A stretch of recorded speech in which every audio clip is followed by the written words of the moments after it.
Hey guys, it's George with Diamondyard Sportscards coming at you with another video. And this is one that's been a long time in the making. This video, didn't want to make the video until I got my one of the final card, really. And that's a 1949 Bowman Larry Doby rookie card. Now, 48 Leaf as well, considered his rookie. 48 Leaf, though, boy, it's in the stratosphere right now. So even with the prices going down, I'm holding off on that right now. But anyway, so I wanted to do a showcase of some of the cards that I've been picking up. And I didn't have any Larry Doby cards coming into 2021. And I wanted to add them to the collection. So I took a kind of a shift and I've just been kind of picking them up slowly here and there. But he has so many neat cards and that have just vibrant colors.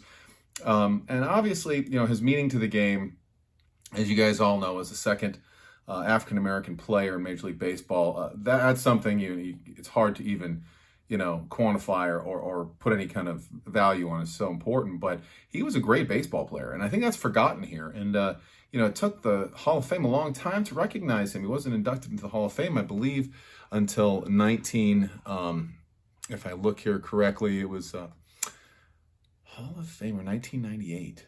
Pretty amazing to think that. But anyway, guys, here we go. We're going to look at some Larry Doby cards. Okay, guys, I got two of his Hall of Fame teammates there from 1948, the last time the Indians won the World Series. Mr. Bob Feller, the heater from Van Meter, and Mr. Satchel Paige. So, Larry Doby grew up in South Carolina, went in between his mother, grandmother, and back to his mother.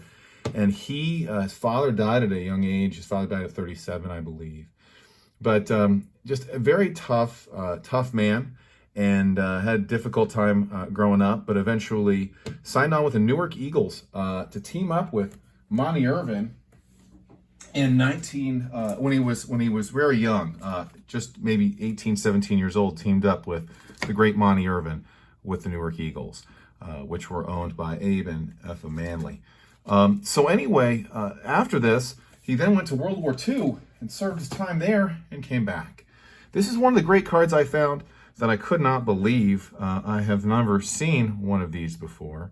It was a Fleer Rival Factions Larry Doby bat card. Obviously you got Jackie on there. It's just such a neat card. 2002 Rival Factions. And, these will tell you on the back where they're from if, they're a little older, the 2002s, all the way to 2006 or 7.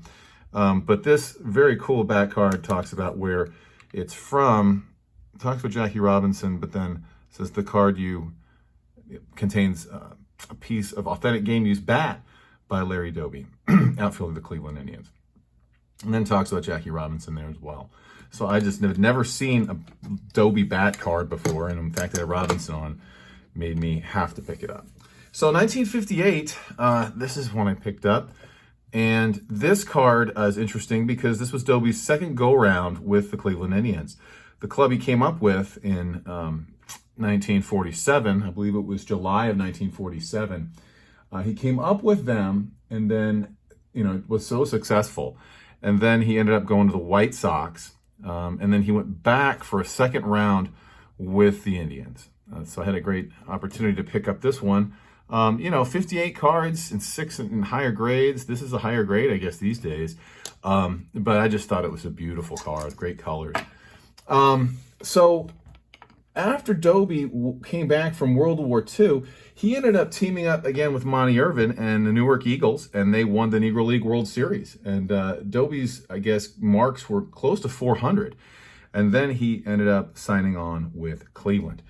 And so this is an earlier Indians 52 Topps card. What a great set, but when you really look at the colors, it's just so outstanding. Not only just this Doby card, but all these 52 Topps cards are just so rich and vivid in color. But I personally just thought this was one of the best cards in the set, and it just was hard to find get a centered copy. Is this perfectly centered? No.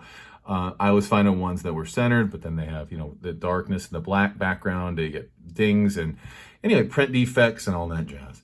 So I was excited to add this in a 3, regardless of the grade. It's a beautiful card.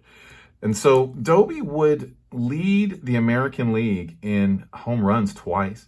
He would lead the league in RBIs as well. So he was just a big contributor. And in 1950, the Sporting News basically found him to be the best center fielder in the American League. So this is a 51 Doby. Again, the colors on this thing are just outstanding. Always looking for bright colors. And this is the same card as the 50 Bowman, as many of you know. And I have a postcard I'm going to show you here shortly. I have 2 more cards here. But this 51 Bowman Doby, a 50 is on the list. That's coming up shortly. I'm looking for one. But 326 batting average in 1950, 25 home runs. In 1947, he appeared in 29 games as an infielder, so he could do it all. Home run leader in 1952 and 1954. Batting World Series champion in 1948, RBI leader in 1954 as well. So, he was just so important, such an important cog in the Cleveland Indians championship, which of course included Satchel Paige, included Bob Feller, Lou Boudreau, Bob Lemon. Last time the Indians won the World Series, 1948, against the Boston Braves. So this is a picture, a postcard, and I wanted to show you this because it's dated. I can find the date. You really got to look at this. It's August of 1952. So this postcard, this is an early Doby signature, and I believe it's legitimate. You can tell me if you think otherwise. And it's the same image as the 51 and 50 Bowman. Doby would go on to play in the All-Star game in 1949, which would be the first All-Star game to have African-American players in it, along with Roy Campanella. There was Doby, Jackie, Don Newcomb. Doby would be the first African-American player, along with Satchel Paige, to win a World Series, I believe, with the Cleveland Indians in 1948, and the first player to play in a World Series, along with Satchel Paige. But Doby played earlier. And he was the number 3 hitter on the team most of the time, and was just, a great contributor. I'll put that back right here. Last card I want to show you, and the reason it took so long to get this card is because of the population. And I, collect all kinds of cards, and it doesn't matter if it's Beckett, SGC, PSA, looking for good cards, always on the lookout. And I could not find, the best copy I could find was in this SGC holder that was in my range, and I'll give you an example about why. The 49 Bowman Larry Doby, there's 543 total graded by PSA, 481 graded, 52 that have half grades, and 10 that are qualifiers, I think. Or maybe it's 52 qualifiers and 10 half grades. Either way, 543 by PSA, 146 by SGC, 36 by Beckett. There's only 725 total 49 Bowman Dobys graded as of today. Now, when you really think about that, wow, that's not many.